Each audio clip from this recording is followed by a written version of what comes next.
In times gone by, one quarreled oft with Guizhong concerning mechanical principles. We each had our ideals, and neither would yield. Under the pretext of a social gathering, one invited the impartial Rex Lapis to judge the quality of our creations. But Rex Lapis declared that Guizhong's obscuro Vulpus mechanism was superior. Though one was too proud to acknowledge it, in one's heart, one knew that Guizhong was indeed the superior talent in the mechanical arts. As for the story between Guizhong and Streetward Rambler, that begins with a certain bell.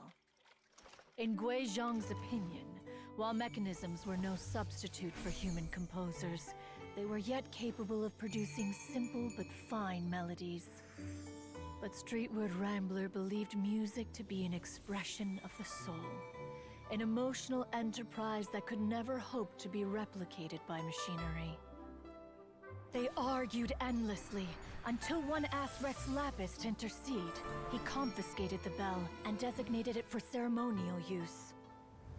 Thereafter, one would often find them convening in the mountains, discussing music, mechanics, and all the affairs of the mortal world. But these good times were not to last. War broke out between the gods, and soon engulfed the Guili Plains. Guizhong was overpowered by the enemy, and fell in battle. When Streetwood Rambler and I arrived at the scene at long last, all that remained among the ruins was her lifeless body. After this, at Streetwood Rambler's request, Rex Lapis granted her the cleansing bell for safekeeping. To honor our friend's memory, one made a few finishing touches to her ballistic device. Many lantern rites have passed since then. Many greetings and goodbyes. Upon what do you gaze? The Guili Plains? No. It's everything.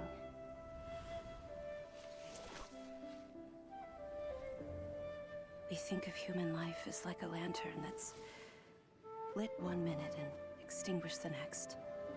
But are we Adepti so different? Perhaps as dust settles after a storm, we too must one day return to the world below.